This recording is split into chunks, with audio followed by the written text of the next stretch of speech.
Il est l'heure d'ouvrir la page culture du 64 minutes. Demandez le programme. C'était bien sûr avec Jean-Baptiste Urbain ce dimanche. Et on commence avec cette chanteuse française qui, dans son nouvel album, rend hommage à une autre grande interprète francophone. Écoutez.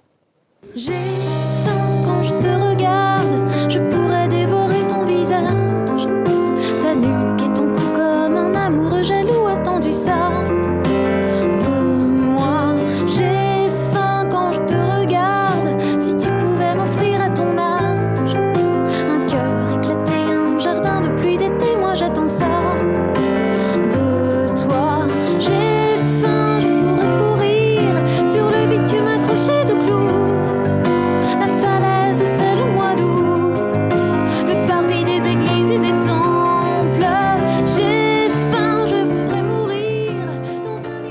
c'est Jeanne Chéral, inspirée par Véronique Sanson. On l'aura reconnu, ça voilà. Saute un peu aux oreilles, comme on dit parfois, ça saute aux yeux. Avec en effet ce nouvel album, c'est le 5e album déjà de cette chanteuse française, nantaise même, bretonne, donc presque, Jeanne Chéral. Alors c'est vrai qu'on retrouve le son, le style et puis ces textes pleins d'exaltation amoureuse qu'on trouve dans les chansons de Véronique Sanson, et en particulier l'album, son plus célèbre sans doute, Amoureuse, un album des années 70.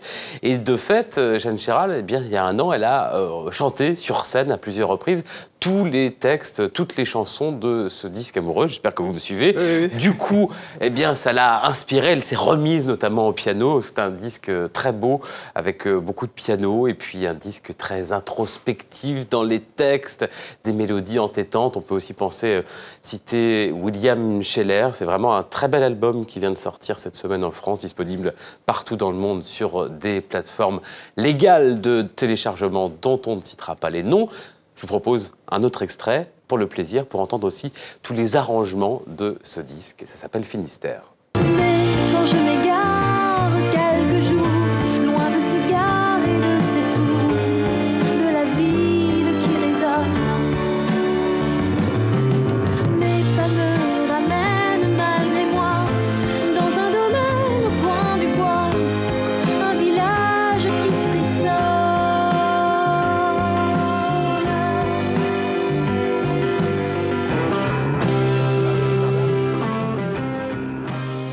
Alors on va passer au cinéma avec une autre femme, Agnès Varda.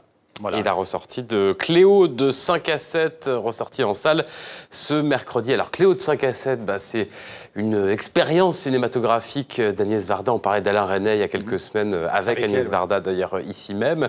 Là, c'est une expérience, c'est un film en temps réel qui raconte pendant 1h30, d'où le titre de 5 à 7, pendant 1h30, la vie de cette femme, Cléo, qui erre dans les rues de Paris parce qu'elle attend des analyses médicales. Elle croit qu'elle est atteinte d'un cancer et puis elle va regarder autour d'elle et le monde autour d'elle va changer. C'était vraiment un très beau film. C'est le film qui a fait connaître Agnès Varda dans le monde, l'un des films les plus célèbres de cette période qu'on a appelée la Nouvelle Vague. Il ressort donc sans une ombre du temps, car nettoyé au niveau image et son, ce qu'on appelle la restauration.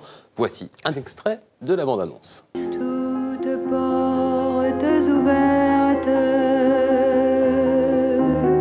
en plein courant d'air,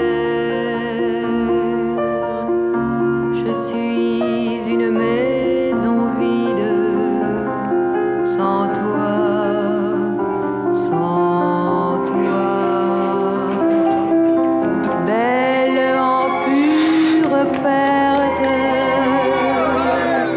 nue au cœur de l'hiver, je suis un corps avide, sans toi, sans toi,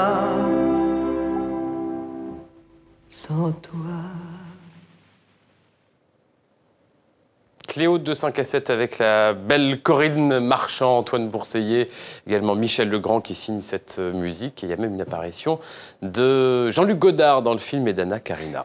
Alors on va parler du festival du film des droits humains. C'était la fin de ce festival hier soir à Genève. Avec le palmarès pour le documentaire du Syrien Talal Derki. Le film s'appelle Returns to Home. Et puis le grand prix de l'Organisation mondiale contre la torture a été attribué, lui, à Global Gay, film de Frédéric Martel et Rémi Lenné. Voilà, c'était hier soir à Genève.